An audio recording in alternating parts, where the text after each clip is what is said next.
There's a lot of people saying, God says this, God says that.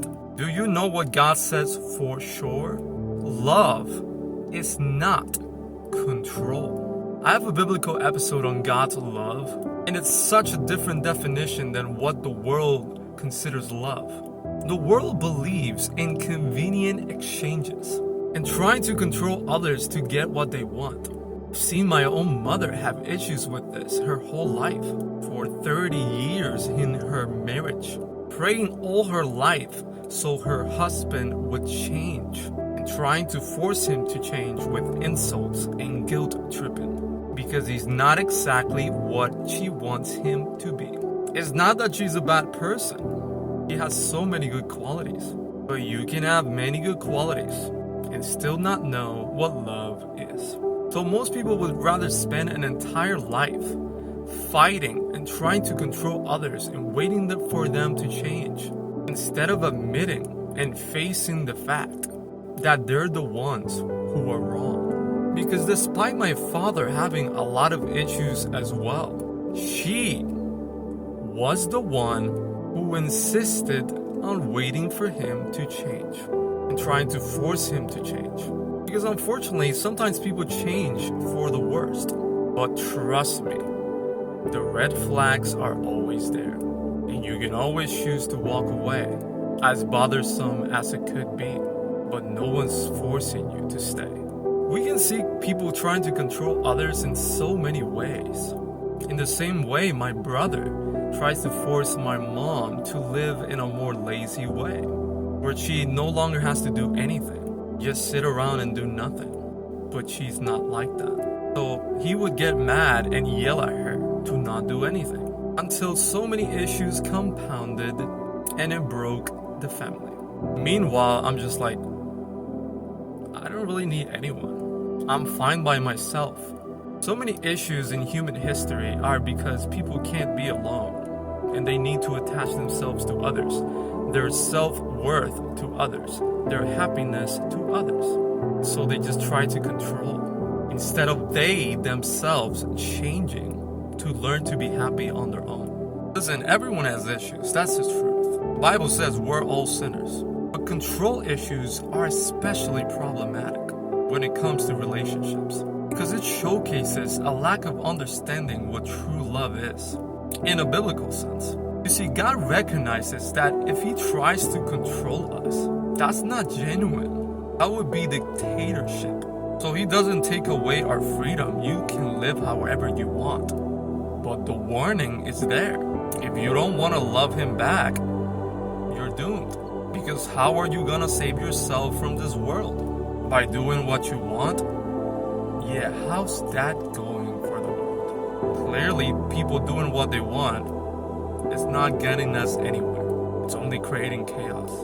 So instead of God trying to control us and taking away our freedom and making us robots, instead He loves us anyway in the background. While we are living life without Him, He's just there waiting to forgive us and accept us with open arms. That's love. He didn't ask for anything in return, just love Him back. And if you want to live a good life here before you go to heaven, heed His warnings, because sin leads to chaos. Look around. But unfortunately, it's often in our lowest moments when we finally realize and recognize we need God's help. The world needs God's help. Again, and despite us ignoring Him all the time, all our lives, He still helps us, forgives us, and loves us, and even wants to reward us. Because unlike humans, God doesn't need anything. We need Him.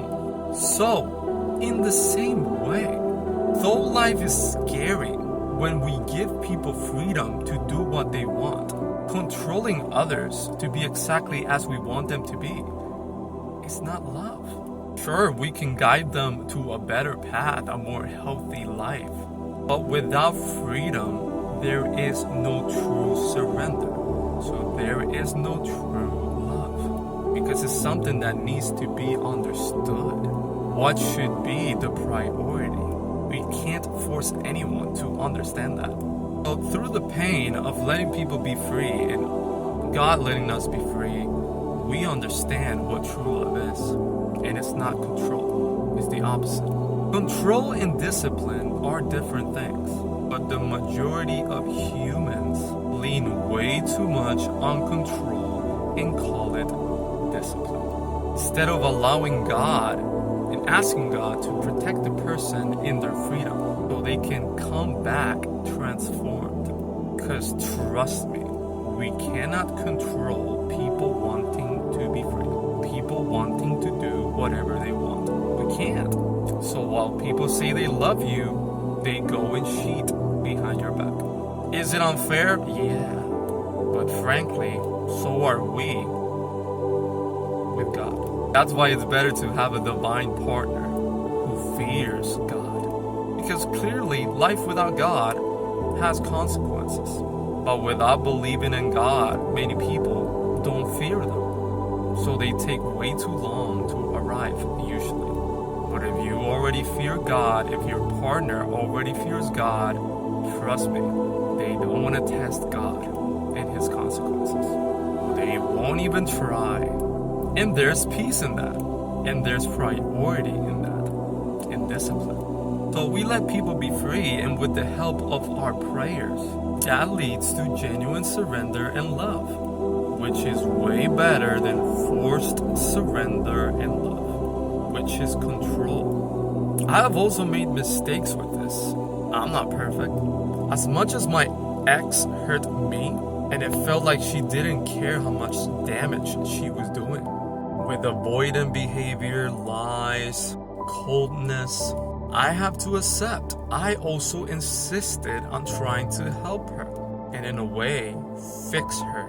I recognized she was very broken, and I was afraid because I know people who are broken end up hurting a lot of people. So with my wisdom on psychology and stuff, I wanted to try and heal her, even if she went to someone else. But it was extremely one-sided, and I just ended up hurting myself. Especially because I didn't have God during that time. So I also didn't know what true love was. In the sense that, yeah, I was way closer to true love than she was.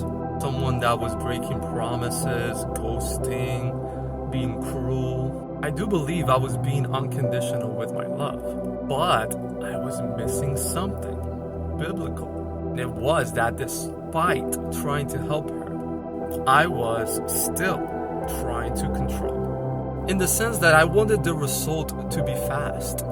But time to God is completely different than to us. And that's often a huge problem in the control aspect.